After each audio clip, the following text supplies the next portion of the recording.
It's Friday, and it's spring break for my kids, and I am a single mom who works 3 jobs. So these, I come by them honestly. Anyway, oh wait, I'm going to turn this. Hey, good morning. Today's Friday, and it's spring break for my kids, and so that means I have an entire week to figure things out on how to feed them. But since they're all eating what I'm eating, then it really cuts down on my decision-making needs, right? One of them is still asleep. That would be the oldest one you saw in the last video. Older one you saw in the last video. She's still asleep because she is 16. So anyone with teenagers understands that when you have a teenager, they sleep till about 1 or 2, or until you pull them out of bed. Or I guess in this case it's like peeling them out of bed. And the other one, the little one that you didn't see, is 13. And I'm not really sure what I did with that one, but she loves vegetables and fruits, and she's jogging right now. She's outside jogging. I don't jog. Her father, my ex, doesn't jog. I'm not really sure where that comes from. I wish I could claim it. I wish I could be that person, but I'm not. Anyway, so I just woke up about half an hour ago. I've been watching YouTube videos, and I was like, dude, I'm hungry, so I need to eat. And because some of you said, hey, do this cooking thing, I thought I would. Now, reminding you again, single mother with 3 jobs, and a 4th one possibly on the way. My house is a disaster. So having said that, I will now cook breakfast because I am really, really, really, really wanting some yummy hot breakfast. And I don't really like breakfasts in general. I don't like the usual types of stuff that people make for breakfast, like cereal and oatmeal. And so I do, however, like vegetables, and I happen to have a whole bunch of vegetables and a whole bunch of mushrooms in the fridge. Anyway, so I'm going to pull all this stuff together, and I'll be right back.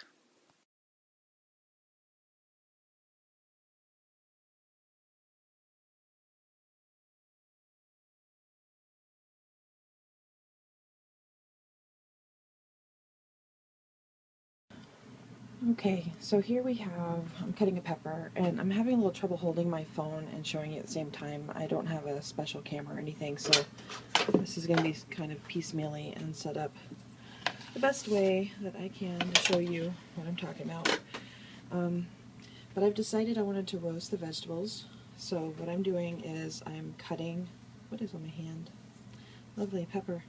Okay, so these were starting to turn. The thing with vegetables is when they get old you can still roast them. So I usually cut off the top and then I pull out this and then slice it like that in order to then julienne it. But you don't want any of this or the seeds left over. I'm going to do that to both of these. Okay, so not really time lapse, but you see. I've cut them into quarters. I cleaned out the middle. Sometimes you have to take the knife and kind of cut around the top so that you can just pull it out then. But see how the ends are kind of bent here?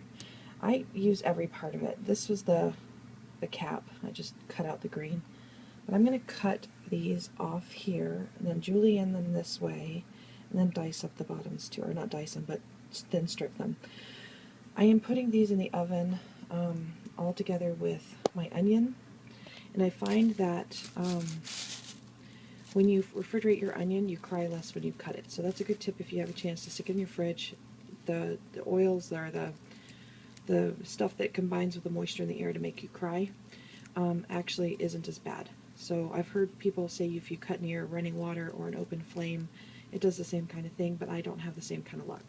So for me, it's either I've pre-diced them and frozen them because I had them out and I decided to go ahead and do that for next time, or it's been in the fridge for a while. So in this case, I'm only going to use about half of this, and the other half, since I have it out, I'm going to go ahead and pre-prep it for next time. So what I'll do is with the other half, I'm going to dice it up, and then I'm going to put it in baggies and put it in the freezer, so next time it's already done. And that's just a good idea for anything. If there was something here that I wasn't going to use, I would do the same thing, just because I have it out right now why make an extra step later on? So anyway, I did decide to go ahead and roast the half onion and these 2 peppers, and I'm doing it over here on a spray tinfoil pan. It's kind of small, but I've got my oven heating right now at about 375, and I'm going to put the chopped vegetables in here, and I'm going to toss them with salt and pepper. Now for me, it's almost 11 o'clock, so it's sort of a brunch. I'm going to put just a pinch of garlic, and I'm going to look at my other herbs and see what else I'm going to put in there. If I do add something more, I'll let you know. I'm also going to cut these in half and put about half of this container in here for roasting, because roasted tomatoes are the yum. Now, the other thing I want to do is save aside some of the sliced onion, and then I'm going to saute them in a pan with oil, with spray oil, and then that way that they can be broken down with salt and pepper too in the pan. Hot sauce by choice if you want it.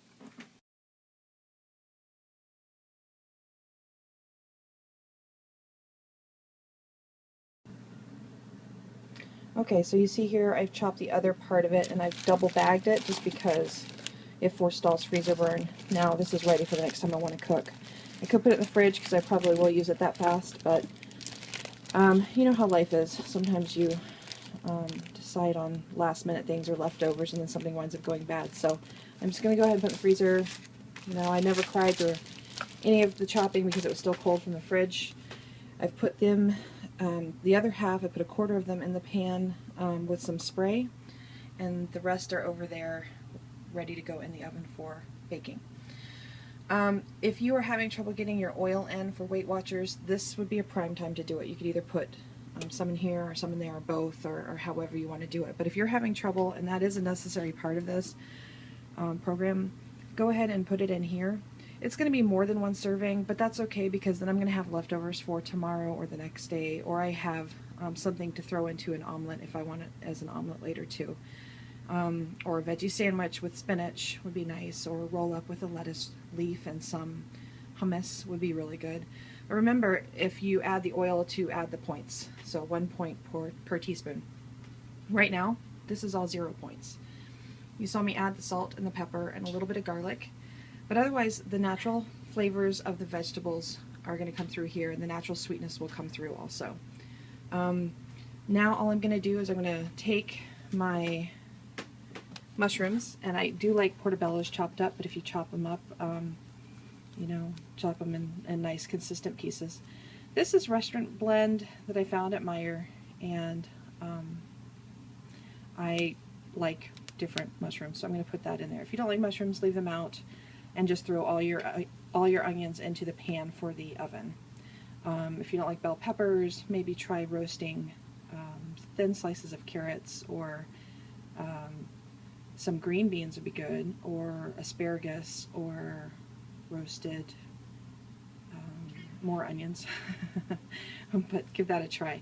And I think I've decided not to use eggs. I was debating that when I first started the video, but I decided not to use eggs. So what I'm going to do instead is have an open face sandwich and use this stuff, this garlic and herb, and each wedge of this cheese, you can see the wedge right there, is 1 point. Now I know that if you have 2 wedges, some of them on the back but not all, when you calculate them out, they're 2 wedges for 1 point. I don't know if you can see that.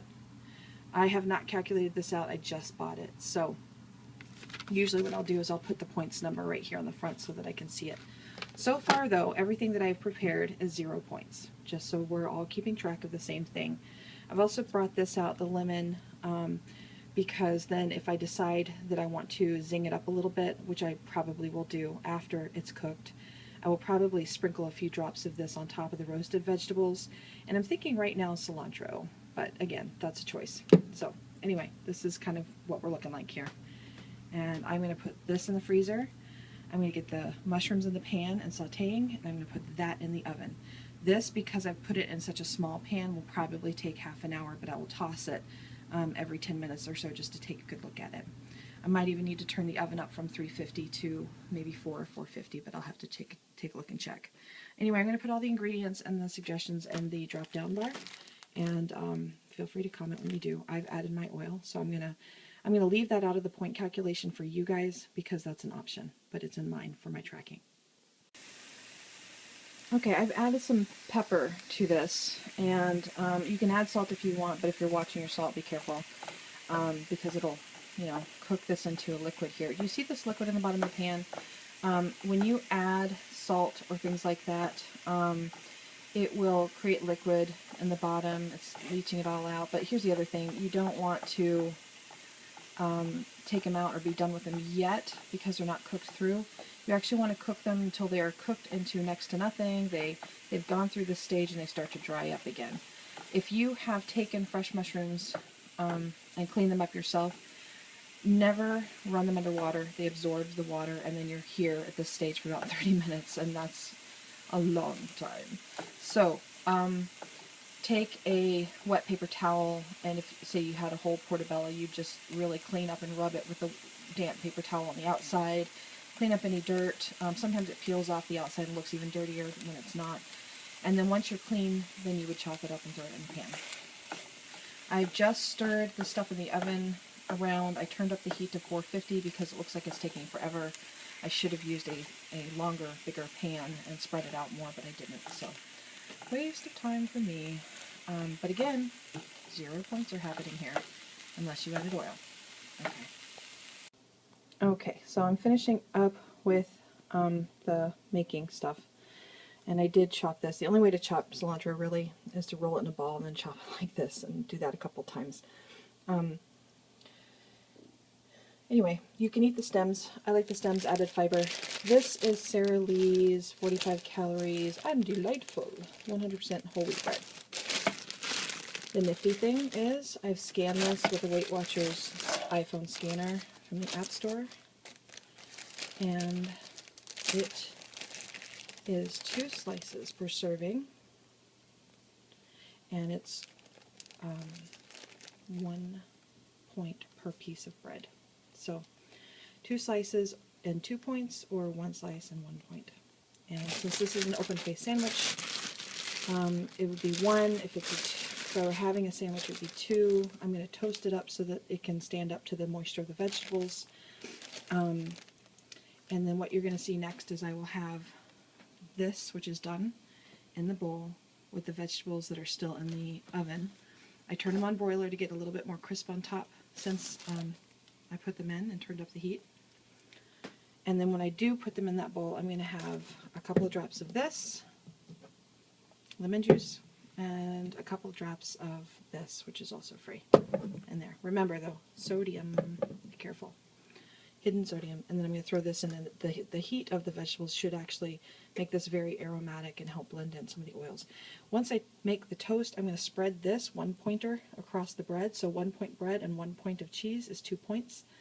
Everything else is free. So it's a 2-point breakfast. Here's the finished product. I've decided to have an apple with it, which I cored and took out all the seedy parts. Doesn't that look good? I mean, look at that. Look at the color. And I could have had as much of that, as high as that, as I wanted.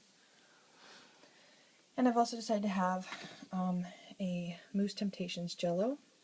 These are really, really good, and I'm not even one for like Jell-O products, but they are 2 points. So this is my 4-point breakfast because I shall have Crystal Light with my water. Another thing I thought of as I was putting this together is if you did want to, you could take the same pan you cook the onions and the mushrooms in because of the flavor, spray the pan again, which I did because I started to do it, and then do it like a grilled sandwich. So you could smash the other bread on top, maybe with the piece of cheese instead of this stuff, the Laughing Cow, and then grill it. And you could even press it down like a panini if you wanted to.